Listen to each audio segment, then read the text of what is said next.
Wow, he said recording stopped already. I didn't know. Okay, so now you see how the market came into the zone and then rejected multiple times, one, two, three, and four times. Now we quickly go to the 4 hour time frame. When you come to the 4 hour time frame, as you all know, what we're going to be looking for, right? We're trying to see if there's an A plus setup right here. Now, when the market came in the first time, when the market came in the first time, the market tagged in and gave us a break right here. Now, when the market gave us this break right here, for those people that use um, the market gave us the first tap right here, and the market gave us a break right here. Now, quickly, I'll check the daily chart again. I'm coming. There's a reason I need to come to the daily chart. Now, look at something I always pay attention to. Can you see? After the rejection here, look at what the next day did. Came back into this open close. Oh, doctor, yes, I'm not going to sell. Every 10 o'clock, every day by 10 o'clock, candle closes. I study candle closure. Look at the way the market came into this open close. When we come to KLR tomorrow, you will notice, I will tell you that, okay, this candle close with a pressure of buyers going up. There is no fucking reason for you to look for a sell when the market rejecting from an open close. Instead, it's better you come to the 4 hour time frame and look for a break to the upside to look for a buy after this break. Yes, yes. The only thing you're supposed to do is for you to look for a buy right here. Why? Because if you come to the daily chart, what happened? Candle closure. There are only three things we do. It's either a CRT or a candle closure, or a rejection. The market's rejected, give us a candle closure above. It's better you look for a buy. Okay. The next day, the market came up. Multiple rejection from this zone, one, two, three. After all this multiple rejection, we have the CRT finally. But there's no high probability because I want to see this candle close as a bearish candle, showing me that sellers are more. But even though this week is longer than this week, still telling me there are a lot of sellers, but I prefer the one that is going to close bearish, right? So I have this CRT rejection from here. Then we quickly come to the 4 hour time frame, right? When you come to the 4 hour time frame, after the takeout of this high, we all want to see the market break below this zone. Now, when the market break below this zone, we come to the 1 hour chart. This is where the actual structure usually forms on the 1 hour or on the 30 minutes. Let's see. Don't know. Very bad network. At the end of the day, I have to do this class. Let's watch. Watch very well now. The market came, give us the sweep right here. The break happened right here. And after the break, the market just started selling off randomly. Massive drops and everything. But then I'll try to pass an information right here. Try to pass an information.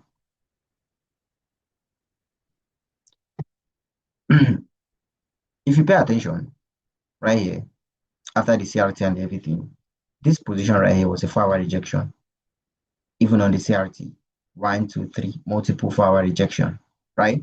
After a 4 hour rejection, we are piling it up with the daily. I'm looking for a 4 hour storyline inside a daily storyline, please.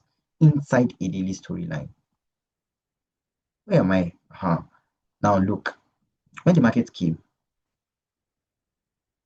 give us a 4 hour rejection, give us a break below this zone. This is where the break happened, right here. Market broke below here. Now, after the break below here, look at line charts, got the break, right? After the break has happened, we're going to be looking for pure structure, right? Where are we going to be selling from? Now, first of all, I would like to be selling from here. If it is me, sincerely speaking, I would like to sell from here. But in our rules, it says a break of structure, structural liquidity, and what? Entry. Then we cannot sell this zone, right? Yes, we cannot sell this zone. Why? Because this is our liquidity inducement. Market take out the inducement and sell. After this inducement has been created, which POI is the closest for the market to respect? Which POI is the closest for the market to respect? Now, I don't know where we have the 1 hour break. I don't know where we have the 1 hour break. I don't know if the market has not respected this now. This is going to be our POI. The market has respected it already. So, oh my god. And the Zoom live wants to end, right? So I'm looking for the closest key level. Sorry, I'm looking for this closest key level for explanation. All right, I'm going to be picking this as my closest key level. This one. Now, why am I not going to be picking this? Am I going to be picking this one or this one? This QM. I'm going to be picking this QM because this QM is closer to this liquidity than this. Even though at the end, I'm trying to break down a trade, the trade was a missed trade. But what I was looking for was an origin setup because this is where a sell started from after all this buy. So for me to take a trade right here, I need to see an algo setup. Now, but for a continuation, this is what we call a continuation because the sale has already started, right? So this is a continuation. This is a break of structure. Look at it. And this was inducement. And which key level is closest to this inducement? It is this. Why? Because if you look at this one is closed, but it has been mitigated by this, by the inducement, right? So this one is also closed, but it has been mitigated by this inducement. So I'm not going to be picking all of this. I'm going to be picking this one because this one is now closer. Then I'm going to be placing my stop loss above the candle that created the FVG. Then this is going to be a continuation sell because it's a continuation to continue where you are going to. So as always, just know if you are at the beginning of the chart, continuation can happen at the beginning, but the continuation can happen at the beginning depending on where your structural liquidity has happened, has created itself. But origin cannot happen at the middle. If origin happen at the middle, you will chop. You will chop, right? NZDJPY is one of the pairs that gives us a lot of setups, and that's why I'm using it to explain. Look at it. Look at how the sell happened. Continuation, right? Look at what happened during this week. Look at what happened during this week. Continuation, because just look at it, whether it's a B plus, whether it's an A plus, and A plus, they are two different things, right? Whether it's a B plus, whether it's an A plus. Look at this. Immediately you come and look at the chart. Look at the chart. What trend is this? It's a bullish trend. Quickly, if you want to trade a B plus or an A plus setup, you look for a fair value gap creation, which is between an RBBS and an inducement. This was the first trade here. I'm explaining B plus now, just based on the trend, right? And this liquidity, right? Now, talking about stop loss placement, if you enter from here, let's say for example, doctor, where I go place my stop loss? Okay, now if you have something like this fair value gap is too big for you to say you want to place your stop loss below here. You can go to a lower time frame like 30 and minimize the size of that fair value gap. Now you see, if you come to the 30, this is not where the fair value gap ended. This is where the fair value gap ended. Now your stop loss, sorry, this place. This is the end. This place, you can see where the candle ended. Then you find the opportunity to what? Minimize your stop loss. Why? This is a B plus entry and it works a lot. You continue your buy again. Now the same thing happened. If you don't trust it and the market came into here, into this place, it gave you another entry on its own, which is what? The break of structure, the inducement, which is here, and then the entry. Look at your FVG and you got to look at your entry here, clean here. Boom. Then you take another buy again from where? Here. Your XL below the candle that created the FVG. This one. That's why I said, me, I don't have any small stop loss or big stop loss. My stop loss depend on what the market give me. And that's why my strategy is mechanical. Anything the market presents, I trade it. You know, concern whether it's big or small. Look at NZDJ by giving you continuation buy back to back. This is exactly what we call a continuation buy, right? Now the same thing. I broke down one on Euro JPY. I'll show you guys. This is it. What happened also? Look at this place. Continuation sells, continuation buy. You can see the trend has already started. A B plus continuation buy. Come to the 15 minutes. I think you're going to see it. This is a key level here that got disrespected, tested and disrespected, making it high probability. Any key level that got tested once or twice and then disrespected, it has become what? A high probability.